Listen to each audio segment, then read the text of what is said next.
गांधी नेहरू सुभाषचंद्र धावले, गांधी नेहरू सुभाषचंद्र धावले, म्हणून स्वराज्य आम्हाला घावले, म्हणून स्वराज्य आम्हाला घावले, म्हणून स्वराज्य आम्हाला घावले, म्हणून स्वराज्य आम्हाला घावले.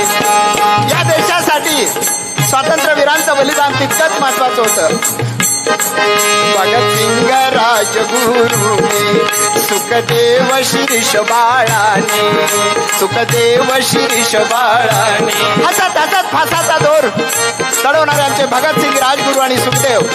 अहो बालवीरांचा मोर्चा निघाला. शाळेतला आमचा शिरीष कुमार धुळ्यातून चालत होते बालवीरांची प्रभात फेरी. राज्य होतं इंग्रजांचं. अरे बघा या मुलांच्या सुद्धा देशाबद्दल किती भरलेला अभिमान होता.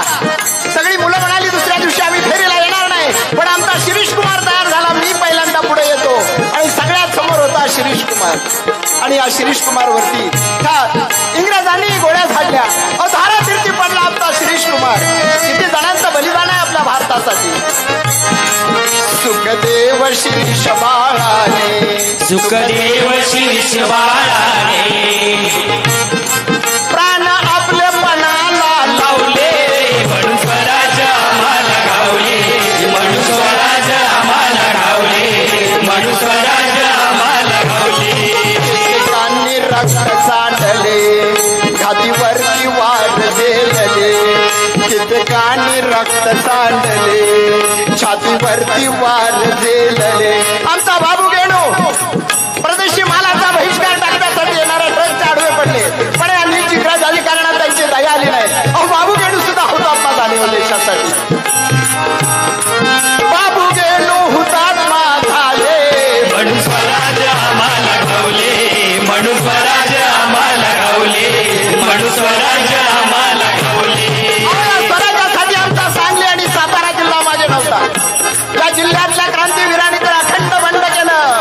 क्रांतीचे बंड पेटले, क्रांतीचे बंड पेटले, प्रति सरकार स्थापले, प्रति सरकार स्थापले.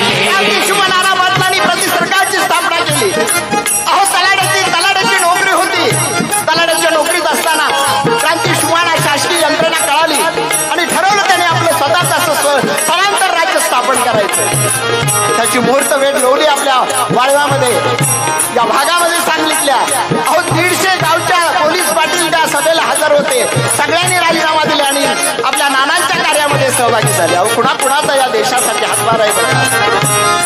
प्रति सरकार स्थापले, नाना पाटलांना इंग्रज हादरले, म्हणून स्वराज्य आम्हाला घावले, म्हणून स्वराज्य आम्हाला घावले, म्हणून स्वराज्य आम्हाला घावले. त्यामध्ये आपला सांगली सुद्धा माझा नव्हता जिल्हा.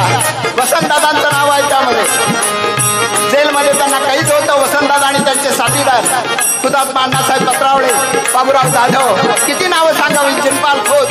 अहो जेल सांगलीचा फोडला आणि सरळ आपल्या नदीच्या कृष्णा माईच्या तीरानं ते चालले असताना दादांच्या छातीवरची गोळी लागली, त्या खांद्यावरती त्यांच्या गोळी लागली. अहो हा प्रसंग तर किती बाका आहे, किती मोठा प्रसंग आहे. केवळ स्वातंत्र्यासाठी लढा देणारी ही चळवळ सांगली साताऱ्यात रुजली.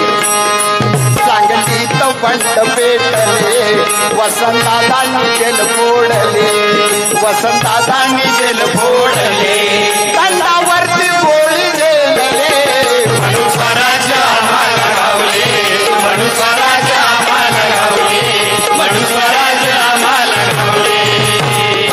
धन्यवाद.